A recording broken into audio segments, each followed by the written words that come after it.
This week, the long-awaited conclusion to Wicked opens in theaters, and thanks to Amazon Prime, I was able to catch an early screening tonight, and here's my review.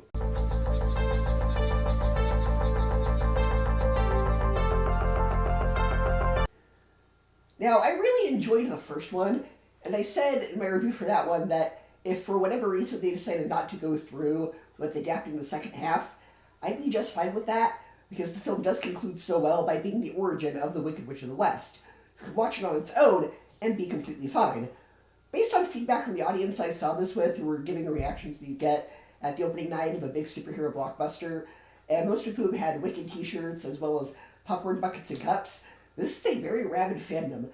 So I know a lot of you are going to, much like the citizens of Osnu to Alphaba, call for me to be burned at the stake when I say that compared to Part 1, I wasn't as fond of this. Now, of course, from a filmmaking standpoint, it's very well made. It has great cinematography. Most of the performances have a lot of emotion behind them, but it's the writing and pacing that I found to be the weak spots.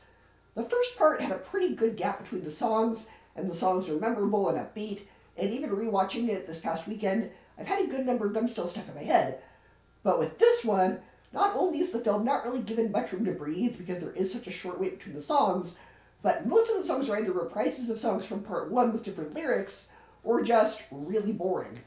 There were a total of 2 songs in the film that I actually enjoyed, and even then, one of them was just a ripoff of Kill the Beast from Beauty and the Beast or Savages from Pocahontas.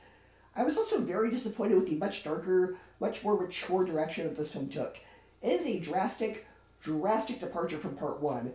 If you saw Part 1 on a nice family outing and you have younger kids that are eagerly awaiting Part 2, I'm sorry to say the film really pushes the PG rating. Not only in terms of how bleak the tone gets, but also how suggestive certain scenes can get as well. Yeah, in the opening number of Part 1, it's basically stated that the witch's mom had an affair, but it was done in a way that I think would fly over kids' heads. But here, there's a slow jam musical number between Elphaba and another character that gets very suggestive with the choreography, and then when the musical number ends, you see him shirtless, and it's implied that she is as well.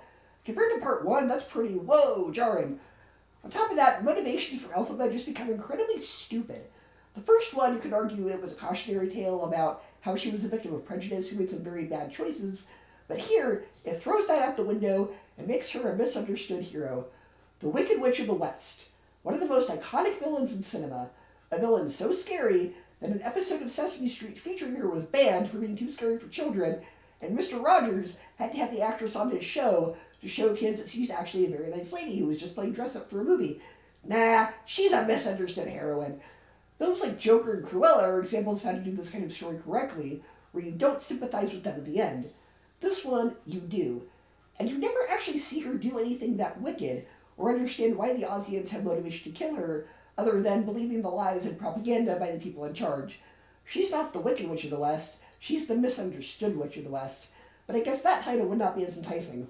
Overall, I just did not enjoy this one that much, and I only have to give it a C+, a 7 out of 10, and a 3.5 out of 5 stars. If you're a diehard fan of the Broadway musical, you know what you're getting into, and of course you're going to love it. For people like me, I didn't think it was that awesome. This is it. C+. Oh no, it can't be. C+?